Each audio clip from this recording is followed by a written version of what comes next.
एक एक्टिविस्ट है रेशमा इंडियन जी, अभी अभी पहुंची हैं इस प्रोग्राम में, उनसे बात करेंगे।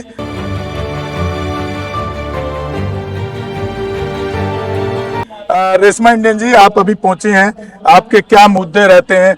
बहुजन समाज की एक आवाज है, माइनॉरिटी की आवाज है, बड़ा बेबाकी से बोलती है। इस शौर्य दिवस पे क्या कहना चाहेंगे?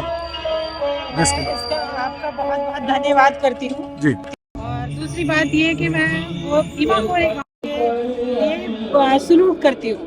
भीमा कोरे गाँव को मैं आज जिसके लिए आज ये दिवस मनाया जा रहा है, मैं उसको सलूट करती हूँ कि बहुत अच्छा किया, क्योंकि अपनों का अपना अगर ना मिल सके तो हमें छीनना तो पड़ेगा ही पड़ेगा, हमें छीन कर भी लेना होगा। लेकिन हक अधिकार को जो है हम हर हाल में ये कहते हैं। मैं इस दिन को आज बहुत बड़ा खुशी का दिन मान रही हूँ। अभी तो आपको माइनॉरिटी के ऊपर बड़ा पूरे देश के अंदर अत्याचार और ये सब हो रहा है, तो किसकी वजह से? माइनॉरिटी की खुद की गलती है, माइनॉरिटी की खुद की गलती है, क्योंकि मोहम्मद से जो है ना, उसने कहा था, जब उन्हें पहले ही पता था कि बीजेपी सरकार एक ऐसी सरकार है, जब वो उसमें मुख्यमंत्री बने थे मोदी जी, तो उन्होंने पूरे गुजरात का सत्यानाश कर दिया था और हिंदू मुस्लिम इस कदर झगड़ा करवाया था। जब यहाँ पूरे देश में, अपने देश में जब वो आए सबसे पहले उत्तर प्रदेश में, और उत्तर प्रदेश में भी मुलायम सिंह के खंड, तो जब वो वहाँ पर आए तो हमने उसी वक्त ये कह दिया था कि सब गए पानी में, सब गई भैंस पानी में, अब किसी को कोई मैटर नहीं रहेगा। और सबसे ज्यादा जो हार आएगी वो उनकी आएगी जो मुसलमानों की और बौद्धिस्टों के सर काटते हैं। आप ये बताइए, आप हर आंदोलन में जाते हैं, इसका कुछ रिजल्ट प्रैक्टिकल आपको दिखाई दे रहा है? क्या रिजल्ट मिलता है? कुछ भी नहीं, सब रिजल्ट है। अगर संविधान से चलता तो रिजल्ट मिलते। आपका मतलब है देश संविधान से नहीं चल रहा है? बिल्कुल भी नहीं चल रहा है, संविधान से देश नहीं चलाया जा रहा है।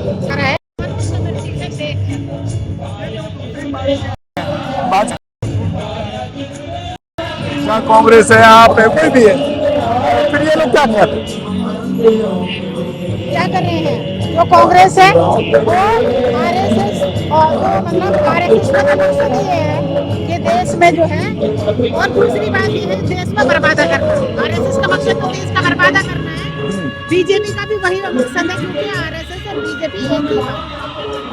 तो ये जो विपक्ष है, जो भाजपा खिलाफ बदलने की बात करता है, वो एक जगह क्यों नहीं है, ये मैं जानना चाहता हूँ। मैं विपक्ष की बात कर रही हूँ, जिस विपक्ष में दुनिया भाग भाग कर जा रही है, जिस विपक्ष में दुनिया भाग भाग कर जा रही है, मुझे ये बताया जाए कि जब से बीजेपी आई है कितने लोग ऐसे हैं जो मतलब अब जो ये जितने जज बैठे हुए हैं, क्या ये बीजेपी ने बिठाए हैं या कांग्रेस ने बिठाए?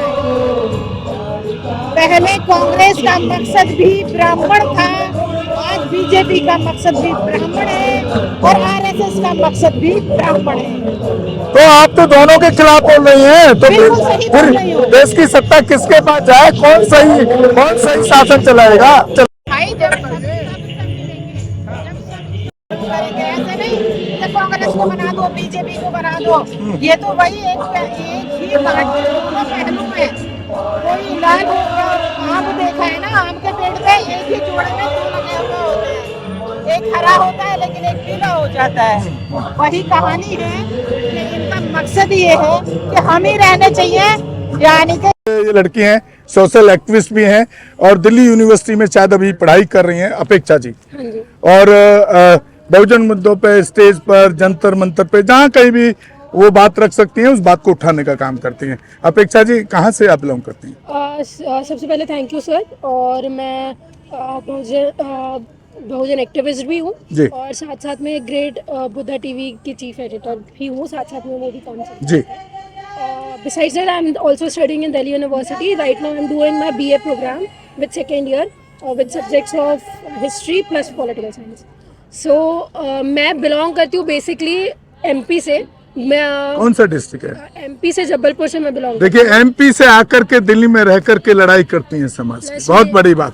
मेरी नानी वगैरह सब महाराष्ट्र नागपुर से बिलोंग करते जी। हैं, तो वो चीजें आई हैं मेरे अंदर में, और यहाँ आने के बाद it's true that we really face lots of difficulties. Recently अभी मैं आपको अभी का मुद्दा बता देती थोड़ा हिंदी बोलिए, हमारा व्यूअर्स हिंदी है। sorry.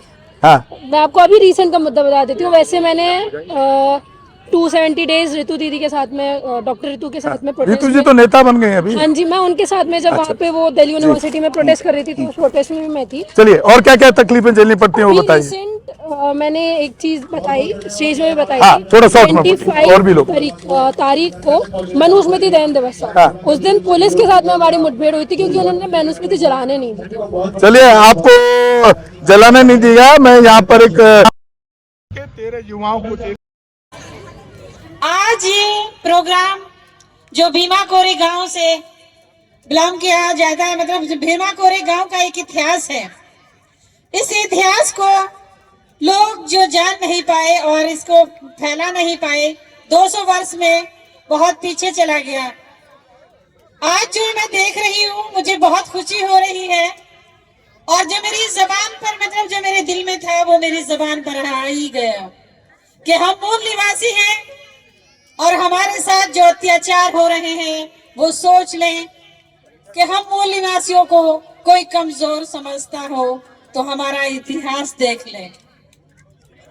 जो हमें कमजोर समझते हैं और जो हमें दलित या मजबूर समझते हैं, वो हमारा इतिहास देख ले, और हमारे पुरखों ने क्या किया वो हमारा सब कुछ पहचान कर ले।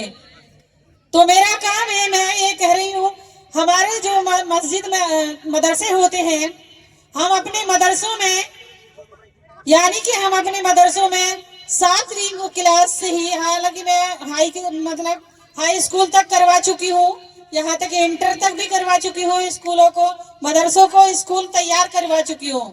और मुझे यूनिवर्सिटियों के लिए, किसी भी यूनिवर्सिटी के लिए जमीन खरीदने की जरूरत नहीं है, लेकिन फिर भी मैंने 200 बीघे जमीन खरीद चुकी हूँ और खरीद ली है, जिसमें SC ST OBC माइनॉरिटी के बच्चे फ्री पढ़ाई करेंगे। डॉक्टर इंजीनियरों के लिए हमारे देश की जो आज सरकार है, उस सरकार ने हमारे बच्चों को पढ़ने के लिए इतनी महंगाई पहुंचा दी है, जिससे कि हमारे बच्चे पढ़ लिख कर कामयाब नहीं हो सकते, और हमारे बाबा साहब का सपना स्वीकार नहीं हो सकता। लेकिन इंशाअल्लाह हम अगर जिंदा रहे तो यकीन दिलाते हैं कि कुछ ही दिन में यूनिवर्सिटियां तैयार करा दूंगी, और तुम सबका साथ रहा तो अपने बच्चों को यहीं इसी भारत में डॉक्टर और इंजीनियर बनाकर दिखाऊंगी, और बाबा साहब का सपना पूरा करके दिखाना है, और तुम सबको मेरे साथ जरूर चल के आना है। हमारे तमाम भाई हैं, हमारे जो बच्चे हैं, हमें अपने बच्चों को विदेश भेजने की जरूरत नहीं पड़ेगी। जो हमारे जितने बौद्ध विहार हैं, इसमें हमारे स्कूल खुलने चाहिए। जितने हमारे बाबा साहब भीमराव अम्बेडकर भवन है, उनमें अपने स्कूल बनने चाहिए। हमें मनवादियों के स्कूलों में अपने बच्चों को नहीं भेजना है, क्योंकि सावित्रीबाई फूले, ज्योतिबा फूले और मतलब फातिमा शेख, जब ये हमारा बच्चा कोई जानता ही नहीं, आज के इतिहास में देवी मतलब कौन है, हम क्या बताया जाता है, नहीं बताया जाता। इसलिए हमारे इतिहासों को दबा दिया जाता है, और हमें कुछ भी अपने पुरखों की कोई बात बताई नहीं जाती जो हमारे बड़ों ने किया है। हम वही चाहते हैं कि आज मैं सिर्फ वक्त कम है और कम ही बोल रही हूँ। आज के बाद जो भी बोलूंगी इंशाल्लाह आपके बीच में आऊंगी और बार बार आती रहूंगी। आप सब मेरे साथ देना, और मैं आपके साथ में बराबर चलने वाली हूँ। यहाँ से मैं अभी जो है 3 तारीख को सावित्रीबाई फूले का जन्मदिन है, मैं अजमेर शरीफ से पैदल यात्रा निकालने के लिए वहाँ पे मैंने वो दे दी है, प्रार्थना दे दिया है, वहाँ पे वो कर दिया है।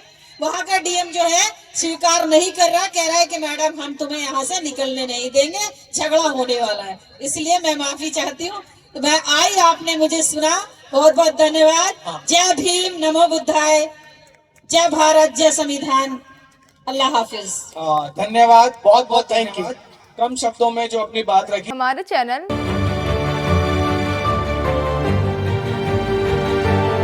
लाइक, शेयर, सब्सक्राइब देखना मत भूलिएगा। जय भीम, जय भारत, जय संविधान। नमो बुद्धाय। धन्यवाद। चैनल आर्थिक समस्या से गुजर रहा है। अगर आप बहुजन समाज में बाबा साहेब अम्बेडकर और तथागत बुद्ध की विचारधारा को अधिक से अधिक लोगों तक पहुंचाना चाहते हैं तो हमें आर्थिक सहयोग प्रदान करें, ताकि हम अपने चैनल के माध्यम से देश विदेश में समता, बंधुता, एकता और संवैधानिक अधिकारों को ज्यादा से ज्यादा लोगों तक पहुंचा सकें। आप अपनी सहायता राशि नीचे लिखे खाते में जमा करा सकते हैं। खाता धारक गौतम रत्न, खाता संख्या 316957686551, IFSC कोड SBIN 0060336, बैंक भारतीय स्टेट बैंक। आप हमारे बैंक खाते का विवरण स्क्रीन पर भी देख सकते हैं। जय भीम, जय भीम। मैं गौतम रत्ना गौतम फिल्म्स प्रोडक्शन में आपका स्वागत करता हूं। आप हमारे प्रोडक्शन हाउस के अंदर अपना कैरियर बना सकते हैं as a film director, as a producer and actor and actress and editor and cinematographer also. अगर आपको फिल्म से रिलेटेड कुछ भी प्रोजेक्ट आपको बनवाना है तो हमारे पास में पूरा सेटअप है, जिसमें फिल्म कैमरा है, शूटिंग लाइट्स है और एडिटिंग है। सारा A to Z एक ही जगह पर आपको हमारे यहाँ पर मिल जाएगा। तो दोस्तों, आप हमें कांटेक्ट कर सकते हैं हमारे नंबर्स पर 9810085714